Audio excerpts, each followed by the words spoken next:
Okay, mayroon tayo medyo minalas tayo. Yung aking tester, walang tawag dito.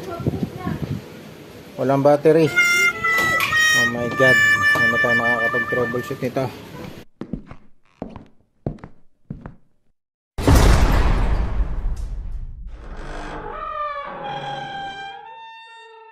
Okay mga kaboji. Okay mga kaboji, magandang tanghali sa inyo. So tayo meron naman tayong gagawing washing machine dito sa bahay. So ang problema nito, hindi nag-spin. Pakita ko lang sa inyo kung ano ang problema niya. So turn on natin. Ayan. Tapos punta tayo sa 16. Pag ginanyan nyo, ganoon lang. So hindi siya mismo umaandar. So ang possible na problema nito siguro lang baka yung water level sensor or yung pinaka tawag dito yung capacitor. So dito subukan muna natin tingnan dito yung water level sensor niya kung okay. Tatatakin lang natin saglit. So yan, ayaw. So tayo magbabalik. Okay, una natin gagawin, tatanggalin natin tong likod. Okay, meron dalawang screw dito sa gilid. Makakalas nyo na. So pakita ko lang sa inyo yung water level. Ito yung water level sensor nya, no? Tapos ito naman yung solenoid valve. Okay, so yan, susubukan lang natin. Pwede tayo mag-test. Tanggalin muna natin tong pwede kasing solenoid valve, pwede rin yun.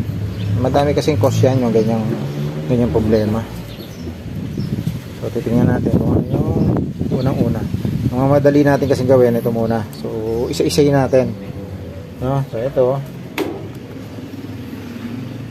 walang to, bali nakabaon lang naman yan, nakaklip lang dito, no? Yan, nangatso lang ganyan. Okay, tapos may hose yan, nakakabit yan sa ilalim. Yun, hilahin natin.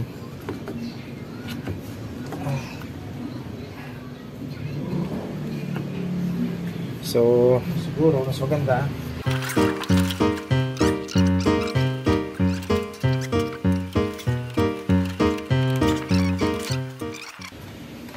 tanggalin mo lang yan sa solenoid valve. Ito yung pwede naman natin alisin na natin ito, yung pinakalock nya.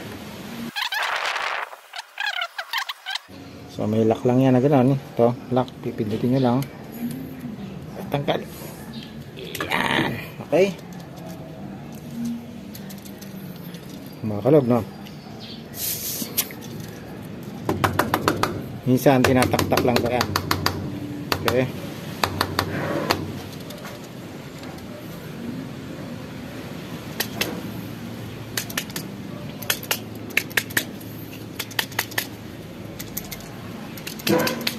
okay, kukuha tayong tester. Testingin natin to kung meron tayong makukuha resistance. Okay, meron tayong medyo minalas tayo. Yung aking tester, walang tawag dito, walang battery. Oh my god, ano tayo makakapag-troubleshoot nito? So sige, ganito muna, balik natin. Nakalog naman natin no? Tingnan na lang muna natin kung tawag dito,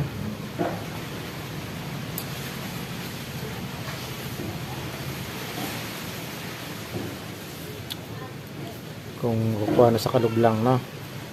Sak natin. So yan, ganyan lang muna ginawa natin, no? Tapos balik natin yung hose.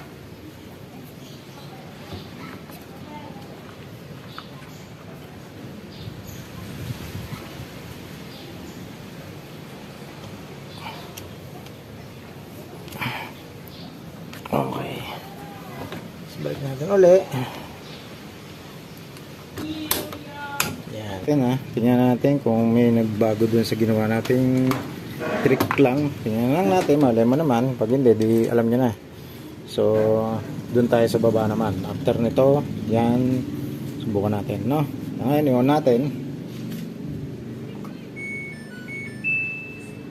And then, patay sa rinse.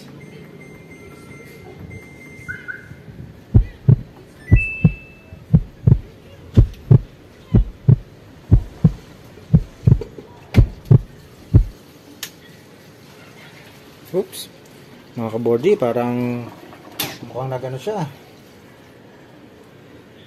Oh, ayun lang, hindi nag-lock. Nagano siya, nag-empty ng tubig. Ayan, nag-empty ng tubig. Tingnan natin kung magra-run. Oh, mga kabordi, galing! Napansin niyo mga kabordi? Oh my God, o, kita nyo ha, ayan ha. Ito lang ang ginawa natin. So, tinuktok lang natin to mga kabordi. So, yan. Okay. Pansin nyo, umandar na. So, hindi na tayo masyadong pinahirapan. Hindi na nga tayo gumamit ng tester eh, no? So, yun, no? Kita nyo naman, working na mga kabordi. So, yun. So, napaka-easy fix lang, no? Kita nyo naman, ha? So, yung una natin ginawa, ito lang. Tinaktak natin. Tinanggal natin. Dapat itetest natin. Titignan natin kung may resistant. Kaya, so, walang battery yung tester ko. So tinuktok lang natin to. Ito lang, yung ano to, yung water level sensor. So siguro barado lang siya kaya ganon. So ayan mga kaboji, magana na siya. Tignan nyo naman ha. O ayan, ang linaw, ang linis, di ba? Ayos. Napakagaling mga kaboji. So yun, wala, hindi ko na patatagalin tong video na to kasi wala eh, okay na naman na. So, di ba? So, susubukan natin ngayon ng wash. Tingnan natin. Ayan, nag-spin na. So, okay na tayo sa spin. Di ba? Okay na tayo sa spin. Ang ano na lang natin yung wash naman, no? Ayan, naka-ano na, no? So, ibig sabihin, nag-work na siya. So, yung nakuha sa, sa Caltech nitong, ayan ha, bago kayo magpapalit sa mga nag-ano dyan. Kasi meron ako nakikita mga video, pinapalitan nila nito kahit okay pa eh. So hindi nila ginagawang tuktukin. Eh may nakita akong ano rin na ato, pwedeng tuktukin lang yan kasi minsan nagbabara yan eh. So ngayon, subukan natin maglagay ng damit. Subukan na natin maglagay. Lagyan natin itong puti.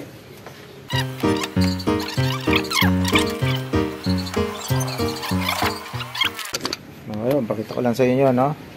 So ano natin, subukan natin ng low level lang. Ito pala. Tapos turn on natin. Gawin natin low lang, tubig. Bukan natin i-rinse. I-rinse na isang beses. At i-spin. Ng number 1 din. Ayan. Okay, start natin. Tubig. Bukan natin ng tubig. Okay, muna ng tubig, no?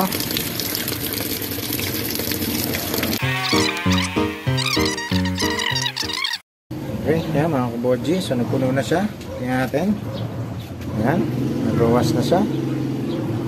Yan mga kabordi, oh, di ba? Nakikita nyo ba? Bukan natin. Ayan. Ayan, mata, di ba?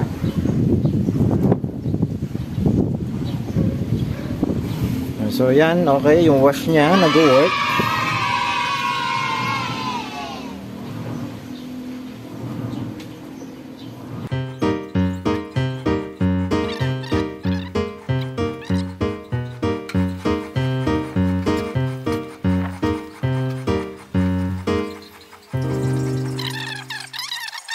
Okay, sorry mga kabordi, hindi natin napansin na bigla na nag-rinse na gano'n, nag-spin na siya. So yun, tama-tama, tuloy-tuloy, nag-ano siya kanina, naglaba. So ngayon, after niyang sa rinse, after niyang ano pala, sa 5-4 minutes kanina is nag-ano na siya, nag-drain na siya. So yan, after nag-drain, so nag-spin na siya. So meaning, mga kabordi, naayos na po natin, no? So actually, ano lang yon, tricks lang yon, tricks. Okay, so ngayon yan, ayos na siya. Tapusin na natin siyang hanggang mag-spin. Hanggang ano na matapos yung pati yung pagpapatuyo.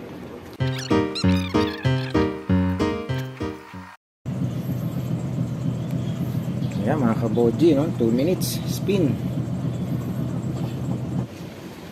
Okay. So yun na. Natuyo na siya. Nakita nyo, namatay na siya ng kusa. Ito nga pala, namamatay siya ng kusa. Nagpi-freeway yan. So bago mag-start ng 1 minute. So yan, tapos na yan. So automatic yan, pag natapos na yung pinaka-spin niya, so tapos ka na maglaba. Kusa nang mamamatay itong power niya. So yan, tingnan natin. So pag guminto yan, ibig sabihin, ayos na.